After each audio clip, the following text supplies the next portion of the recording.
film. This is one of those Buñuel films that seem to be realism all the way through. It's one of his less surreal films, and then at the end, this All of a sudden, there is an explosion. a special effect.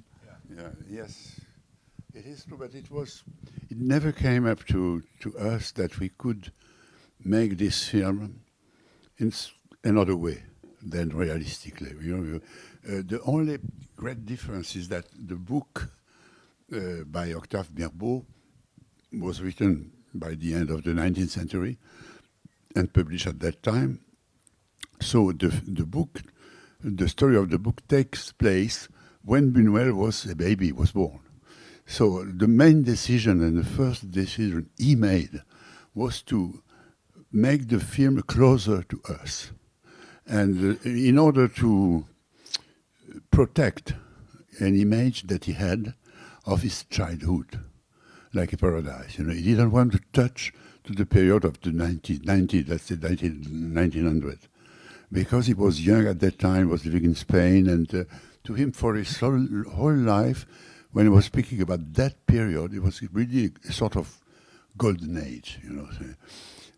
He was telling me once, it was a time when a newspaper in Saragossa, which is the main city in the state of Aragon, where he was born, the big title was a man on a bicycle got hurt on the main road, And he used to say to me, to have such a big title in one paper, what a time of peace and happiness it must have been, True heaven. Can you imagine today? So tell us a bit about how you made this film, because this is your first film with Buñuel. Before that, you'd written a novel. Then you worked with Jacques Tati, who wanted you to write a book of... No, I was just a beginner. But a friend of mine, Michel Rosan, who was to become the director of the Théâtre des Bouffes du Nord, where I worked with Peter Brook for 40 years, was the agent of Jeanne Moreau. I don't know how she heard about me. She read one of my books, and she called me once for a dinner in a place. And I was really a beginner. I was coming back from the military service, the war in Algeria, and I was just a good student. I was coming out of a high school, and I could be a teacher. And at that dinner, you wouldn't believe, I arrived. Jeanne Moreau was there because she was the agent of Jeanne Moreau, and she was supposed to be in the next Buñuel film. We didn't know which one yet. Orson Welles, Peter Brook, and Maurice Béjart were there, around the table. Great dinner. So I said, what am I doing here?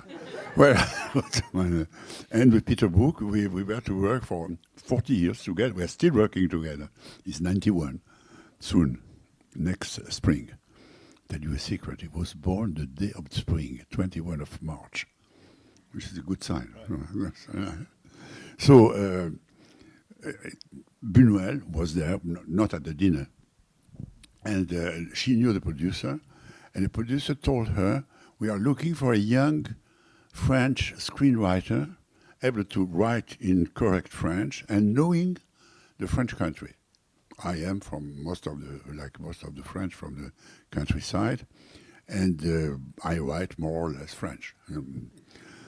So Micheline, the name of that woman, told the producer, Serge Silberman, there is one young guy who is apparently gifted, and they sent me to the Cannes Film Festival, where Buñuel was there, And they, not me alone, they sent several young writers like me, each one day. And I had a lunch with Buñuel. I went to his hotel. I didn't go at all at the festival. Took the plane in the morning and back in the afternoon. And Buñuel was sitting, I remember, at the terrace of the hotel, speaking with some friends.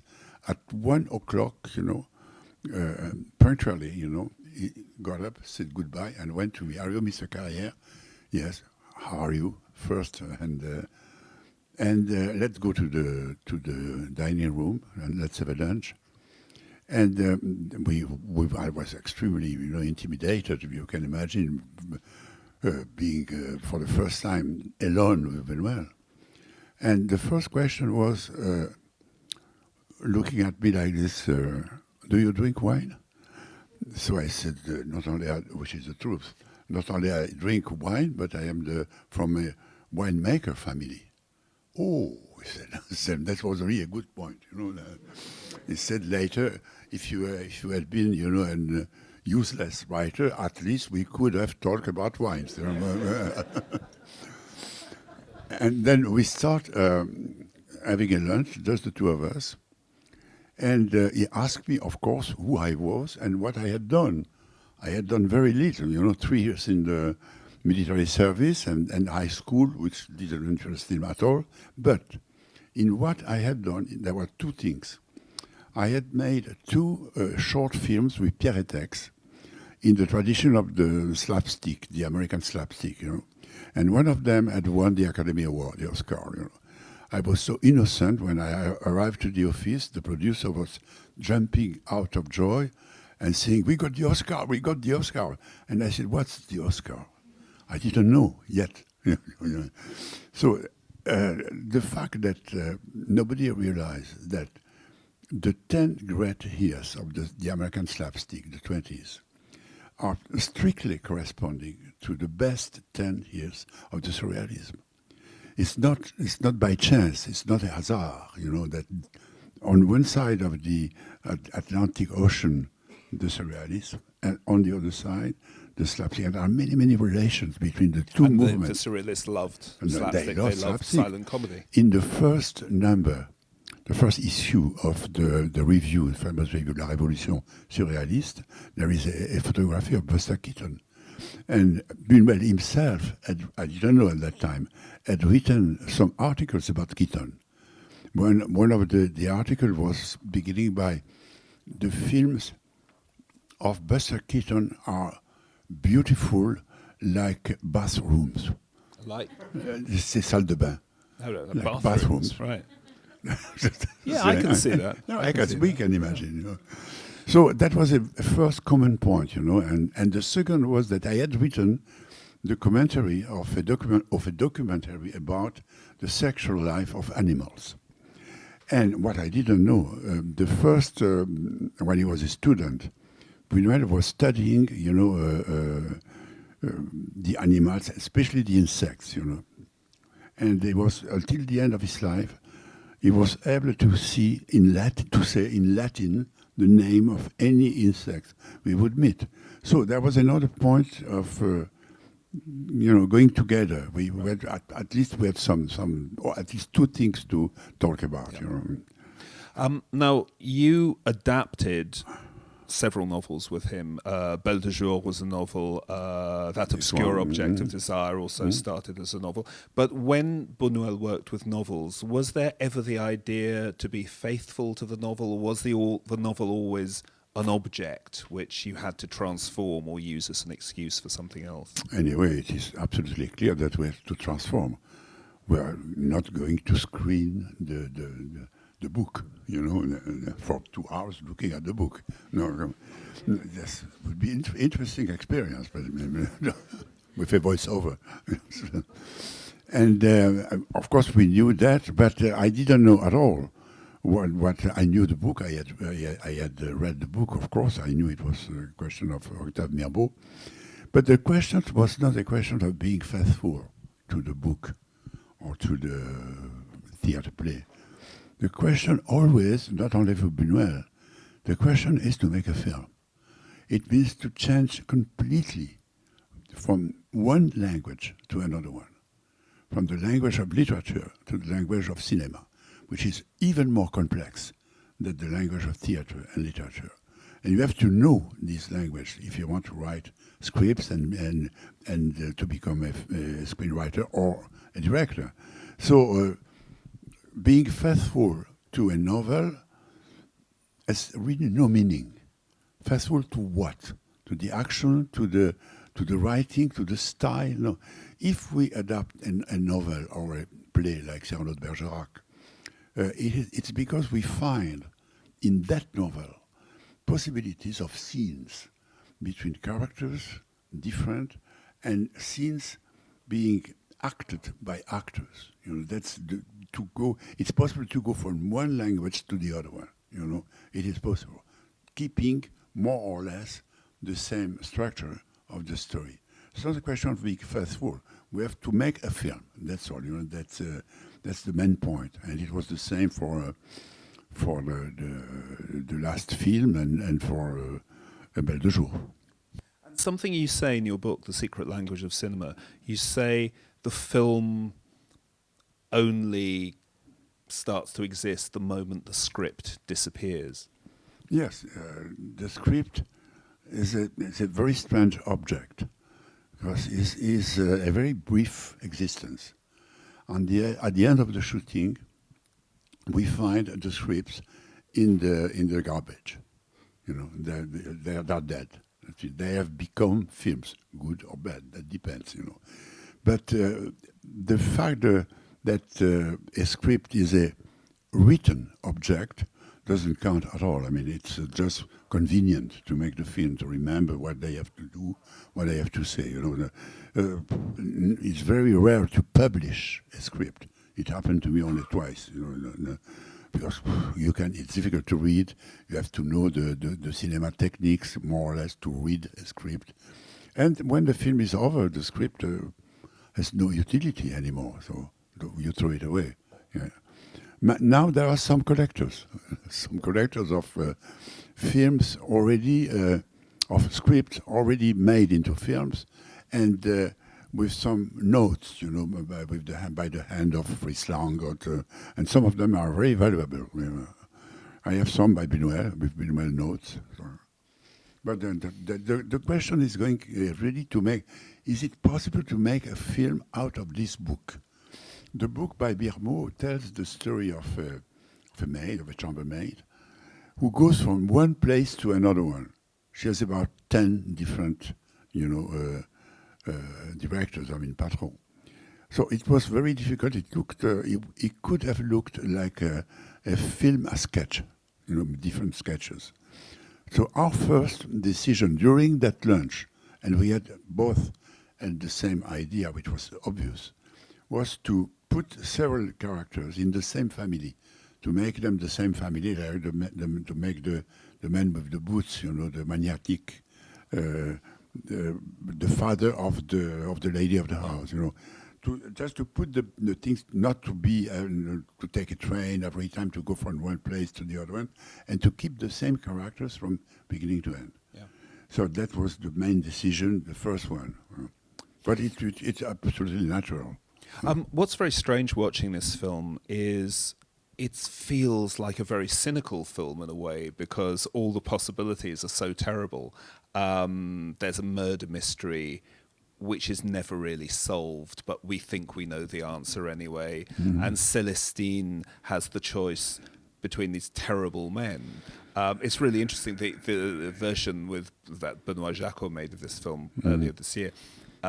There is actually one love story which works, and it's a very, you know, a moment of romance. Here she has no hope. You know, she ends up with one terrible man, but all the other men who are interested in her are horrifying as well. And it's a very it feels almost like a kind of nihilistic film. We never thought about making a black film, you know, like as you say. As a matter of fact, it's not very optimistic, but it's a portrait of a certain level of bourgeoisie, of French bourgeoisie, at a certain time.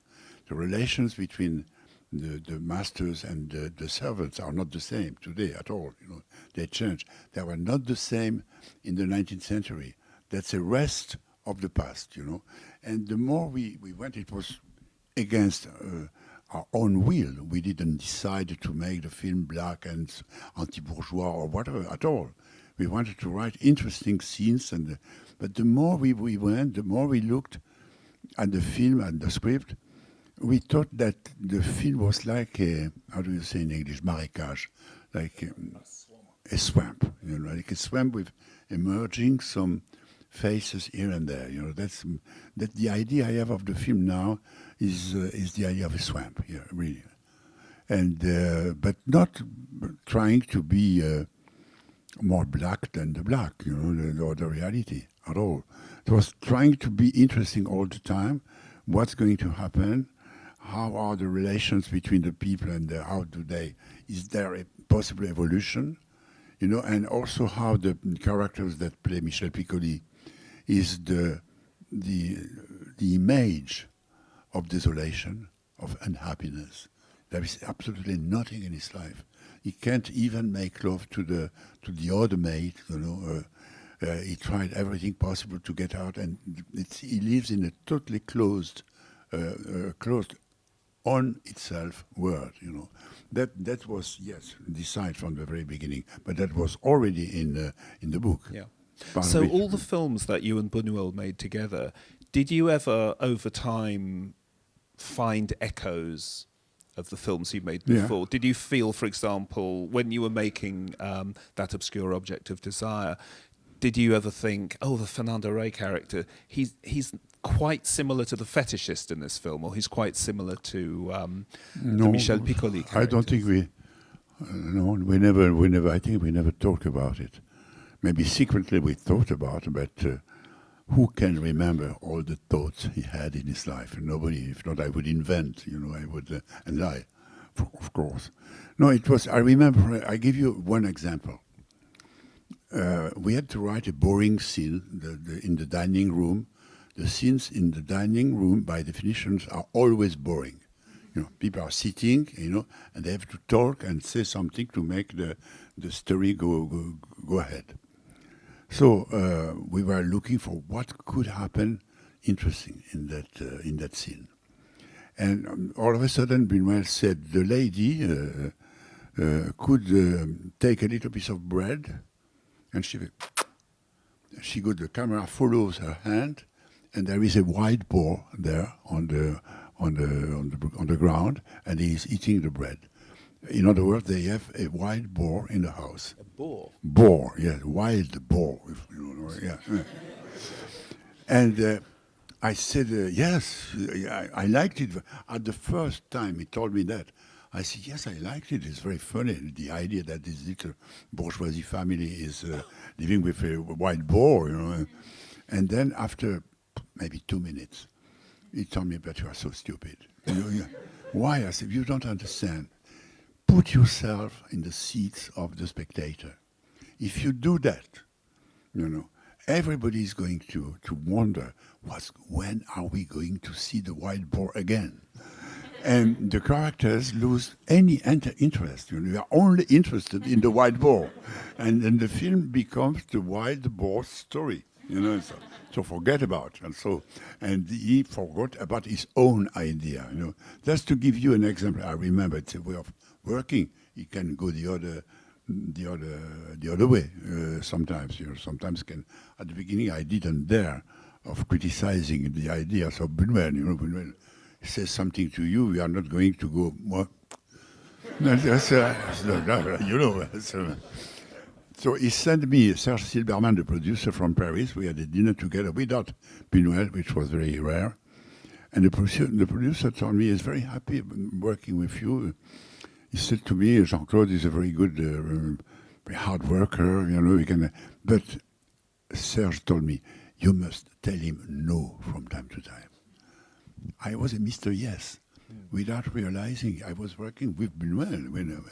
So when did you first say no? You know, and it's difficult to be in contradiction, you know, not to like what he proposes. Yeah. But the moment I dare, you know, it came slowly. Then we were working almost on the same level, at least in the script. You know, he doesn't need a secretary to register, you know, his own ideas. He needs someone to answer, not to disagree, and to propose. To propose Buñuelian ideas. And you had various rituals when you were working together that you used to every day. You would tell each other your dreams. No, we used to work in the morning 3 hours, in the afternoon 3 hours, and at night I would take 2 hours to write as a scene what we have been talking about during the day. And every morning, the first thing was to tell one to the other his dreams. And it was the beginning of the work, you know. you start with dreams. Of course, sometimes you dream and sometimes you don't. So, and I knew a phrase by André Breton, the Pope of Surrealism, saying about somebody, this man is a bastard, he never dreams. So you'd better have dreams, you remember? So from time to time I was inventing some dreams, some dreams, trying to be as far as possible from the story. And but apparently he did accept this invention, because this invention comes also from something unconscious, probably, So that was the first.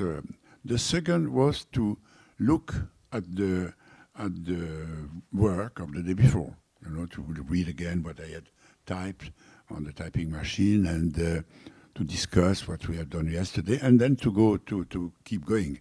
But we had two rules, not at the very beginning, but it came slowly. One was at the end of the afternoon, around 5:30, we would stop working for half an hour. We would stay, each of us, in our room. In this half an hour, we had the obligation every day to invent, each of us, a story. Long, short, whatever, in relation with the script or not. And then we would meet in the bar, of course, to have a drink before the dinner, and we would tell each other the story we have been inventing. That was a ritual. I don't know, thousands of stories, that cross the air between Benoit and me all along 20 years. It was very... And sometimes one of these short stories was in a gag, a word, a short moment, would take place in the film. And that was like an athlete training his body. Yeah. Was training the imagination. It's a discipline. The imagination is, our brains, is very brilliant sometimes, but he has a tendency, whatever the brain, to be lazy, to do as little as possible. So you have to, from time to time, to persecute and insist too much. Okay. We've got time for some questions, and there's a microphone going around. So if anyone would like to start the bidding, and yes, someone over here, just coming down the aisle to you. Hang on a sec.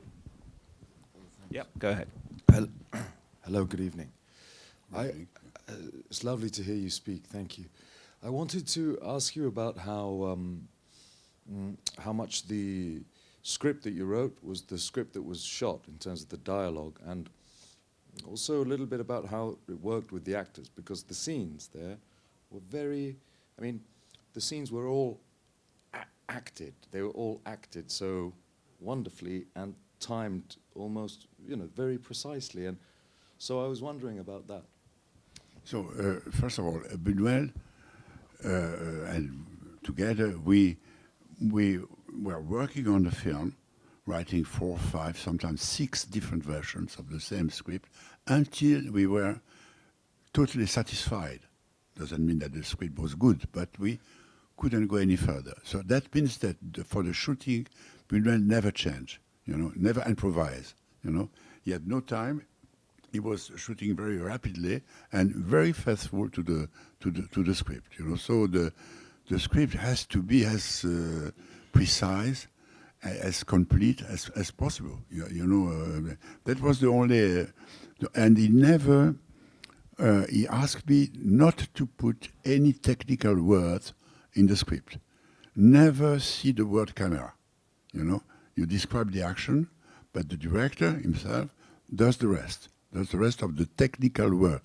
Never to precise a traveling, a camera movement, whatever. No, a close-up. Nothing ever. That was his work. It's part of a personal part of the work. But once that was done, for the rest, he was very faithful to the script. It happened very rarely that we cut something or we add something improvised. I think never in all along 20 years, But there was something else in your question that I did not answer, but I forgot what it was. The directing of the actors. That was very precise. Technically precise. I'm explaining what I mean. during the shooting of this film, after 2 weeks, Jeanne Moreau came up to me and she said, I have the feeling that Buñuel doesn't like what I do at all, because he never speaks to me about how to act. He says, you go from this place to this place, you look there, you say your line, you turn and you go out. And that's what he said. I have the feeling that he doesn't like at all what I'm doing. So I went to, very often the screenwriter is the go-between the actors and the directors, you know, because sometimes they don't talk to each other at all, you know, so they need somebody to go. And so I went to see Buñuel, and Jeanne Moreau worries about, why? He said, because she, so I repeat what I just said. And Buñuel told me, but what could I tell her? She's teaching me details about her character. That's beautiful, you know. That when the actor is so possessed by what he does, that he gives to the director things that the director was not expecting. That's wonderful. And sometimes he had some hard time with some actors. I won't tell you the names. But most of the time, it went very well. He knew very well the cinema techniques he had formed in Hollywood. He was an assistant for a long time, you know, so that he knew perfectly well enough to reproach to the cameraman or to the lighting director some bad things they had done, you know, some mistakes. You know, so. But faithful to the script, and sometimes letting actors like Jeanne Moreau doing exactly how she felt, and sometimes, like in the same film, going to hypnotize an actor, like the man with the little boots, you know, who was incapable to act this. Buñuel was a very good hypnotizer. And stay with him alone on the set for half an hour. Then everybody went back, you know, on socks, you know, slowly, silently. And he shot the scene with the little boots, you know. And the man couldn't play this. You know. And so he did the same with Georges Marchal in Belle de Jour. The scene of the coffin in Belle de Jour, Georges is totally hypnotized. He doesn't know what he says. Okay. Yes, over there. Hi. I'm wondering what motivated you to get into screenwriting, and what advice would you have for someone who is interested in getting into it today? What motivated you to become a screenwriter, and what advice would you give to someone who wanted to do it today?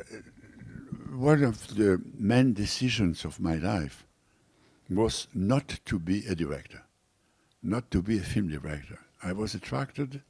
I was born, like most of you, in the first century in history, to have invented new ways of writing. You know, if we were at the time of the film, at the end of the 19th century, we could talk only about theater and literature. You know, think about all the new ways, cinema, radio, you know, recording and television, and all the new techniques that we have invented, and they all need a new language. And all my life, I have been extremely, you know, attracted by these new languages, you know. That is to say, if we were talking literature, I was even more interested by l'écriture than by the story. You understand what I mean? Now, so L'écriture, you mean in terms of the style, the actual writing? In the writing itself, there is a style, there is a feeling, there is an intelligence, you know, and nobody knows till today that for the cinema it's the same. You know, the cinema had to learn step by step, and all the great directors, you know, had a little stone, his own language. You know, and today you have to know this language the way it is today, but without ignoring that tomorrow it will be different. And there are some scenes that we understand today that we won't understand tomorrow, and vice versa, that we would not have understood 50 years ago. When I start writing a script, the scripts are completely different of what they are today. You know, everything was written very precisely, including the I don't know, the diaphragm of the camera, sometimes a lot of drawings. Because these films were shot in studio. So the script, which was called very often the Bible, was, having the whole film inside. You give this to the set designer, and he makes the film. And once Buñuel was in Los Angeles, and when he was young, and he was close friend with von Sternberg, And Sternberg was shooting a film with Marlène Dietrich. And Buñuel went to the studio one day, and there was a huge crowd of Chinese people, a huge set, boats, cars, taxis, cranes, everything you can imagine. But no actors. The actors weren't there. There were just extras, and Marlène wasn't there. So, and the director wasn't there, Sternberg. So Buñuel asked the assistant, where is Joseph? Oh, must be at the cafeteria, probably at that time. So he went to the cafeteria, and Joseph Sternberg was there, and Buñuel said to him, they are preparing the shooting. Yes, I know. Said, yeah, of course. But you are not there? No, they don't need me. They know what they have to do. In other words, the director was intervening only, of course, in the writing of the script, and to direct the actors at the very last moment. And Jean Renoir said the same about Marcel Pagnol, the French dramaturgist and director. Jean Renoir went one day to meet Pagnol during the shooting of one of the Pagnol's films. And a great scene, a lot of people in the streets of a village in the south. Pagnol wasn't there, the director. So Jean Renoir asked, no, Marcel is not here. Should be at the bistro there, at the coffee, having a drink, Jean Renoir went to the coffee. He tells this in his memoirs. And as a matter of fact, Marcel Pagnol was there having a pastis. And Jean Renoir said, you are not there with the... No, why? Said Marcel, I would bother them. I think more directors should stay away from the sets. It would be a very good thing. Okay, let's have some more. No, the other way to answer is that I was attracted by the fact of writing, and I want also to write for theater and to keep writing and publishing books. The moment you are a movie director, you have a star here, like a tag, Mr. Director. You are the little king of your little kingdom, but you can't do anything else. Jean Renoir wrote some very nice books. He was never considered as a writer or as a novelist. Never. You are the chief, but you can't do otherwise than making films. Yeah. And I was attracted by all these different ways of, and some of them new, of writing. Yes, just to elaborate a bit on about Buñuel's relationship with his photographers, because in many of his films, the choice of angle, the way a scene is shot, it's very distinctive and very kind of organic to the film itself. It's almost as if the camera is speaking sometimes. So just for me to be a little bit clear about what you were saying, are you saying that Buñuel always let the director of photography do what he wanted, or was there a much closer? Of course not. I didn't talk about Buñuel, but about von Sternberg. It was another way. The Hollywood way was totally different. The set designer, as a matter of fact, was making the film. The film was made in the book. And then they have to... No, Buñuel, it was different. He was himself a very good technician, and he knew very well, and he wanted to impose his way of framing a scene, cutting, etc., all the time. Nobody else could do it. Once, for the discreet charm of the bourgeoisie, he used to do what we call the découpage, the shot by... How do you say that? Shot list. Short list. Short list? Short list. Short list. Before, just a few days before the beginning of the shooting. And one day before the shooting of the Discreet Charm of the Bourgeoisie, that will give you an example, a good one. He called me in Paris, and he said to me, please come and help me. I don't know how to make this film. Coming from Buñuel's mouth, and lips. I was very surprised. I don't know how to make this film. So I went to his hotel, and I said, and he explained to me. I did some films like Belle de Jour, like a classical way. You go from one character to the other one, you follow, you go back, then when you don't know what to do, you cut, you change, you take another angle, But in this case, the main character is 6 persons, a group of 6 friends, They are always together, almost always together. So if I stay at a certain distance to have the 6 of them, they would be very little. They will disappear, and I will miss the physical presence of them. If I go from one to the other one every time they speak, the film will look like a machine gun. You understand? So I need you, he said to me, I need you to help me to find a way to do the short list, the shot by shot. And we worked for a few days together. We chose 2 or 3 scenes in the Discreet Charm. How could we and where could we put the camera, and in which way, which direction, etc. And finally, the only solution was obviously the plan séquence. How do you say that in English? The long take. A long take, the films of shots of 2 or 3 minutes, with the camera like this or like this, and the actors going out or in, and the camera slowly moving. What we call un plan séquence, the 2 or 3 minutes, which is very long, at least, So he had never done it before, in that way. And at the end, I remember a little, not furious, but discontent. Say, okay, I do this film like Renoir. And he did. And he was helped, by whom? Indirectly, by Jerry Lewis.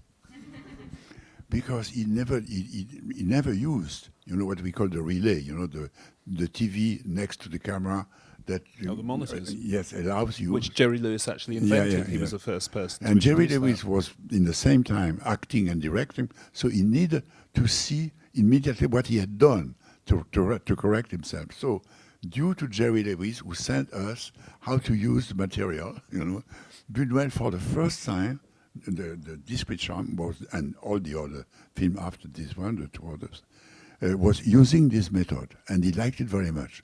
And if you see the Discreet Charm one day or another time, you will notice that all the shots are long, 2 or 3 minutes or 3 minutes at least, and there is almost no cutting. That's really interesting. I don't think any of us suspected a connection between Buñuel and Jerry Lewis. It completely changes the history of cinema. Right at the back there, thank you. Thank you. To try and get an idea, more of an idea about the adaptation, could you say about the gruesome death of the young girl? Is that in the novel in the same way, and is there the same amount of ambiguity about who did it? I mean, or have you changed that? The death of the girl. La mort de la jeune fille. Est-ce que c'est dans le roman? Est-ce qu'il y a le même niveau? No, not at the same level. No, not exactly. There is a murder in the novel, but not of a young girl. That's really Buñuel's touch. Yeah. But I don't remember, the novel page by page now. That was a long time ago. I have to read it again maybe one day. And it's strange because it's a novel that I think people remember now largely because of this film. And the novel's remembered for the film, but the novel has been adapted 3 times. Renoir did it Once first. by Renoir. It's just been done by Benoît Jacot. Yeah. So what is it about this novel that has somehow lasted? Sexual perversions, maybe. That's one of the possibilities. The relation between servants and masters, of course. a social interest in that sort of relation, which at the time Mirbeau was writing the book was beginning to disappear, to go another direction. Today, all our servants in England, in France, come from other countries. And sometimes they don't speak French or English. It's totally different. At that time, from the chambre, the servant would come from the countryside. From a few kilometers from that house. It was a habit. Probably that's one of the reasons. But maybe there are some others. But I'm not a sociologist enough to explain. What I wanted to say, excuse me if I go from one, not to forget. So somebody asked me how we were working, and I answered by, inventing every day a new story and having to tell the story to each other. But there was another thing that we did all the time from the very beginning. We invented a couple of petits bourgeois, French petits bourgeois, middle class French, Henri et Georgette, And this couple was always with us in my room where we were working, Two empty chairs, and they were there. And from time to time, we would ask them what they thought. They were not stupid at all.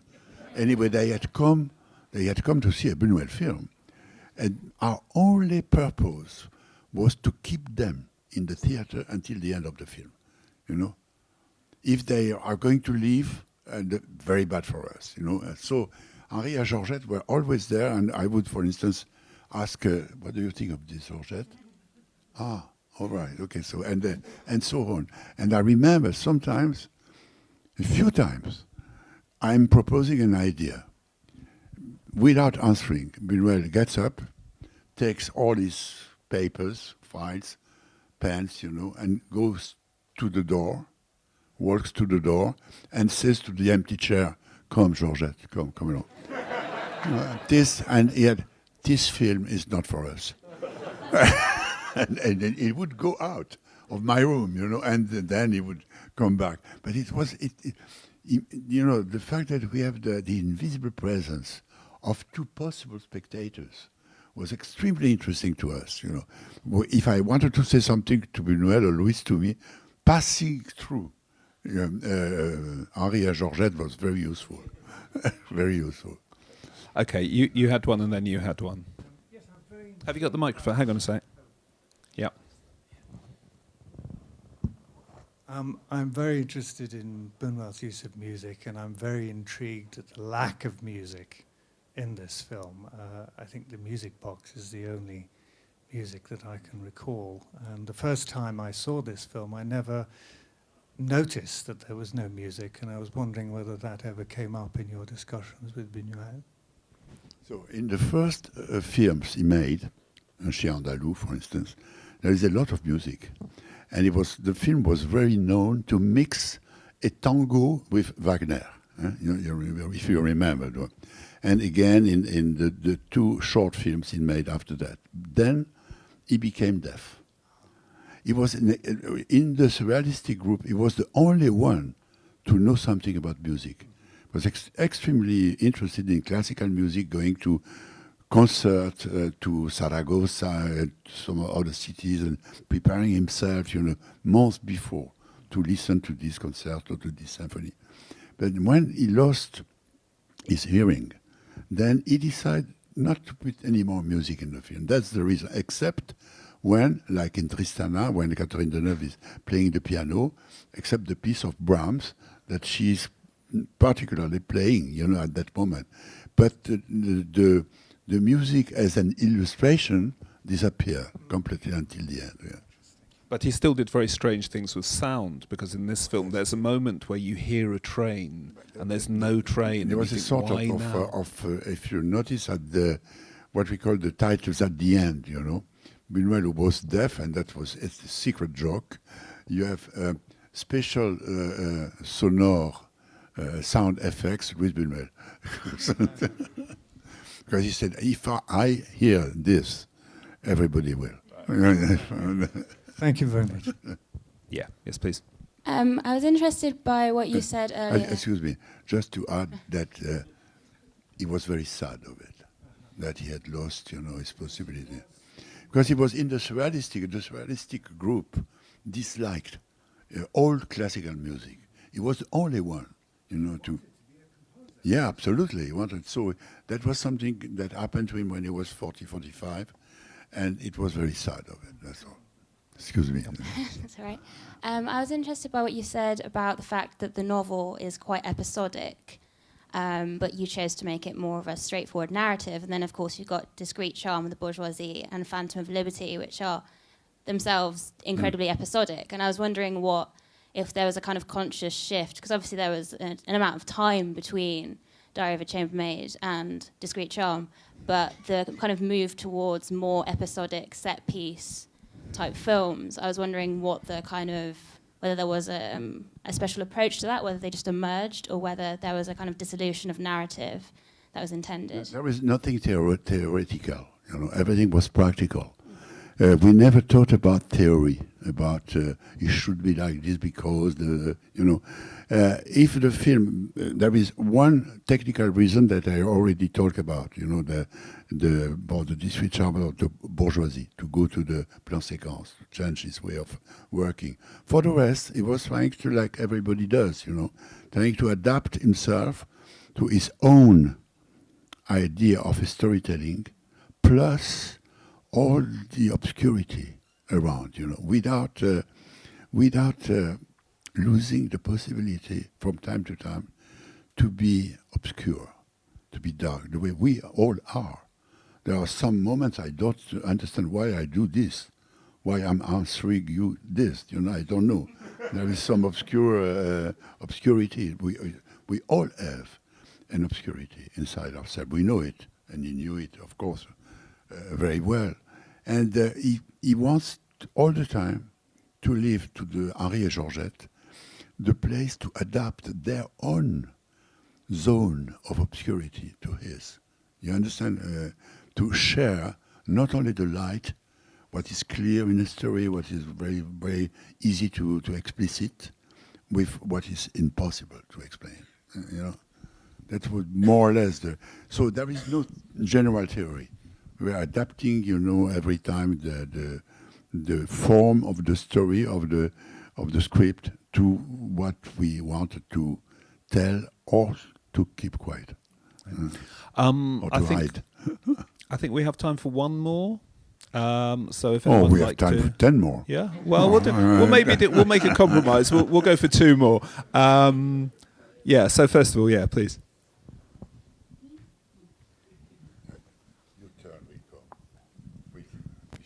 The movies, they're like a compendium of psychopathia sexualis. And I just wondered where he got his information on psychopathology.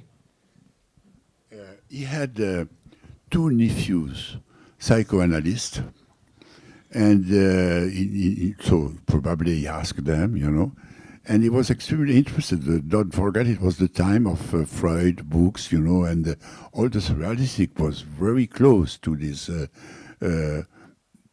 to the discovery of a new continent inside ourselves. A huge part of the work of all the surrealists, including painting, writing, sculpture, comes from this discovery that we have something inside ourselves that the clarity cannot show, cannot transmit, and if we want to participate completely to an emotion, we have to take care of this, to be complete, and I think not to castrate us, from the deepest and sometimes the shameful part of ourselves. You know.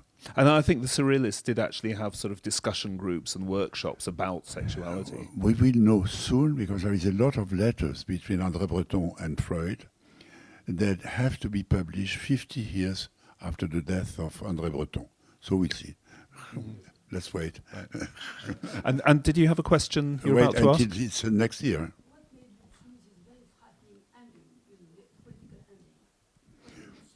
That's okay. I'll just repeat that. Why the very frightening political ending?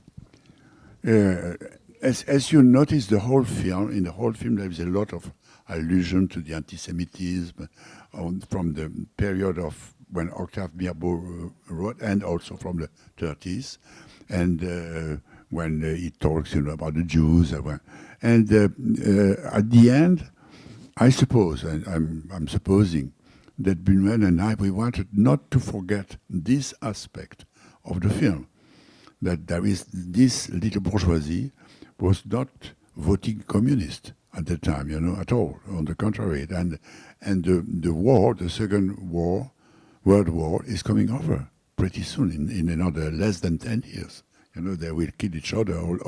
So all of this is there, in this atmosphere, strange, of a grey countryside, like you said, like a marécage, or like a swamp, and that's all. What can I say? I cannot explain what we show. It's impossible, what we try to show and share. Okay, so Jean-Claude Carrière will be back again at the ICA for a longer discussion on the 6th of December. So in the meantime... Are you sure?